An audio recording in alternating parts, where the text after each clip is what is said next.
एक बात कही हज़रत ने, मैं अर्ज़ कर देता हूँ। मुहद्दिस इब्न जौज़ी रहमतुल्लाह अलैह एक बुज़ुर्ग के बारे में फ़रमाते हैं, वो कहते हैं कि घर में कोई काम कराना था, काम होते हैं ना छोटे मोटे घर में, तो फरमाते हैं मैं मज़दूर लेने गया बगदाद में। चौकों पे मज़दूर सारी उम्र का मज़दूर ही है ना बेचारा।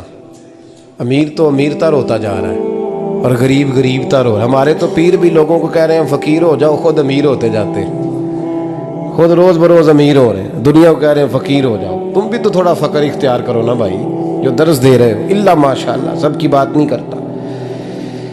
फरमाते हैं कि मैं ना मज़दूर लेने गया, बगदाद के चौक में मज़दूर बैठे होते थे, तो मेरी उन मज़दूरों में से ना एक नौजवान बच्चे पे नज़र पड़ी।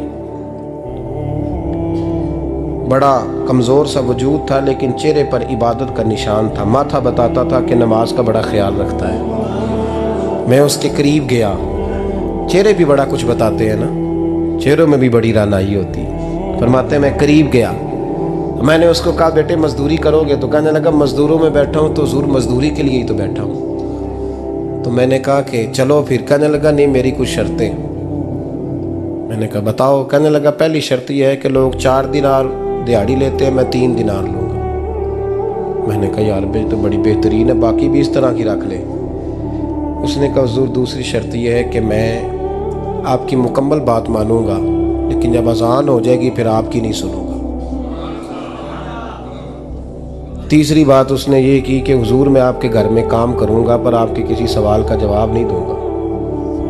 कहते मैंने कहा यार तू बड़ा अजीब है, शर्तें तो मालिकों की होती हैं। कहने लगा जी बहरहाल मैं शर्तें लगा के जाता हूँ। फरमाते हैं मैं उसे घर ले आया, काम मैंने उसको बताया, तो जो काम मज़दूर सारे दिन में करता है ना, उसने 2 घंटे में ही कर दिया। हमारे मज़दूर सिगरेट पीने में भी तो आधा घंटा लगाते हैं, वो चाय पीने जाएं तो पौना घंटा वहाँ। उनको भी तो दयानतदारी करनी चाहिए कि नहीं करनी चाहिए? ने मुआहदा किया है ना जी, तो पूरा उतरना चाहिए ना।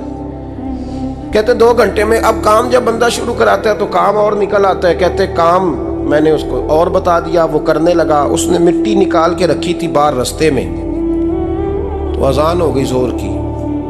उसने वहीं कुदाल छोड़ी कही और चलने लगा। तो मेरा बेटा कहने लगा इसको ज़रा बराबर कर दो। कहने लगा चुप कर जा, तेरे बाप से बात हुई थी, जब अजान होती है तो मैं किसी और की नहीं सुनता, सिर्फ अल्लाह रसूल की सुनता हूँ। कहते हो मस्जिद चला गया, नमाज पढ़ के आया तो दोपहर का वक़्त था। मेरी बीबी कहने लगी इसको को खाना खा ले। कहते हमने कहा खाना खा लो, तो कहने लगा मैंने रोज़ा रखा हुआ, रमज़ान भी नहीं था, नफली रोज़ा रखा हुआ। फरमाते हैं शाम हुई, मैंने 3 दिनार दिए, तो मैंने कहा तेरा नाम क्या है? कहने लगा मैंने आपसे कहा था मैं किसी सवाल का जवाब नहीं दूंगा। कहते वो चला गया। अगले दिन मैं फिर लेने गया उसे, काम कुछ और निकल आए, तो लोगों ने बताया वो सिर्फ हफ्ते वाले दिन आता है। मैंने कहा क्यों? कहने लगे जी वो कहता है मेरा हफ्ते का खर्चा 3 दिनार है, जब 3 दिनार कमा लेता हूँ तो बाकी सारा टाइम अल्लाह रसूल की जिक्र में गुजार दिया करता हूँ। फरमाते हैं जी अगले हफ्ते मैं फिर लेने गया, मैंने पूरा हफ्ता इंतज़ार किया कि काम उसी से कराना है। मैं जब गया तो मैंने कहा चलो। कहने लगा मेरी शर्तें याद है ना? और मैंने कहा याद है भाई, साथ चल। फरमाते हैं काम कराया, 2-3 हफ्ते वो आता रहा। एक हफ्ते में गया तो लोगों ने कहा हुजूर आज नहीं आया।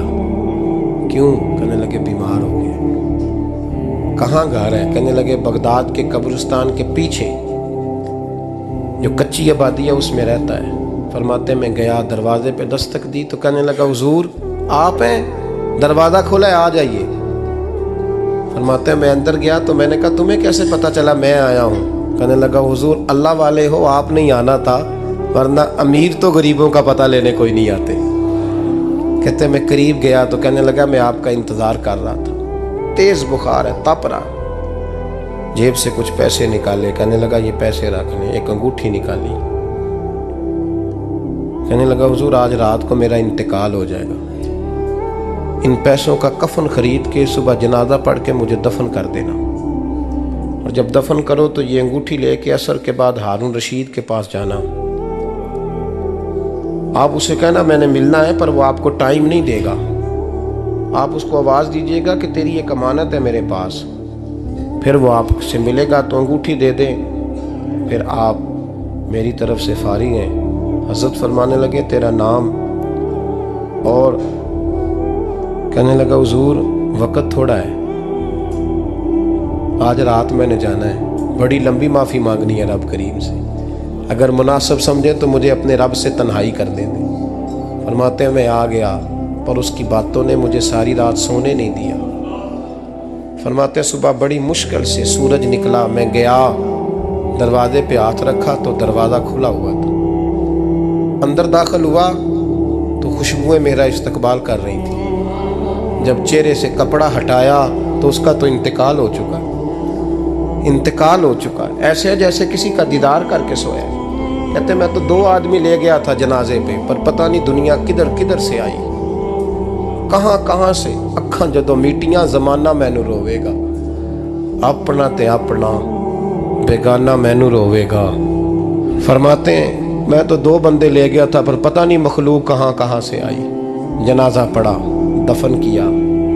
हारून रशीद के पास में असर के बाद गया, मैंने बुलाना चाहा पर बादशाह था, मेरी तरफ देखा ही नहीं। मैंने उसको कहा तेरी ये कमानत मेरे पास है। फरमाते हैं वो मुझे कोने पे ले गया, क्या बात है, कमरे में बुलाया, मैंने अंगूठी दी। हारून रशीद तो चीखे मारने लगा, कहने लगा अंगूठी वाला कहाँ है? मैंने कहा वो तो इंतकाल कर गया। कहने लगा मुझे कब्र पे ले चल। कहते मैं कब्र पे लाया तो वो लेट गया, तड़प के रोने लगा। मैंने कहा मेरा कलेजा फट जाएगा, ना उसने कुछ बताया ना तूने बताया, ये कौन था? तो हारून रशीद कहने लगा ये मेरा बेटा था। मैंने कहा तेरा बेटा और मजदूर?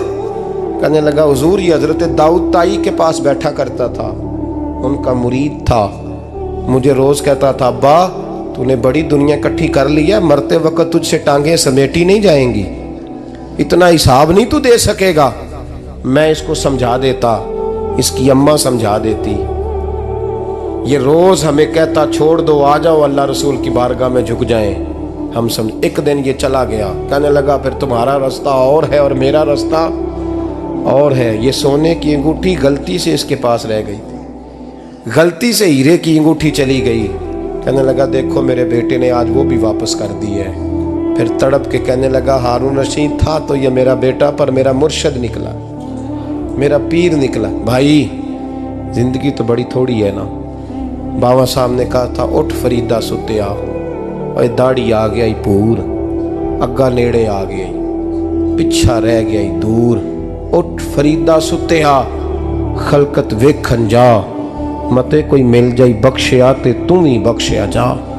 उठ फरीदा सुत्या झाड़ू दे मसीत, तू सुते रब जागदा, तेरी डाडे नाल परीत। मेरा रब हमें भी अपनी बारगाह में कबूल फरमाए।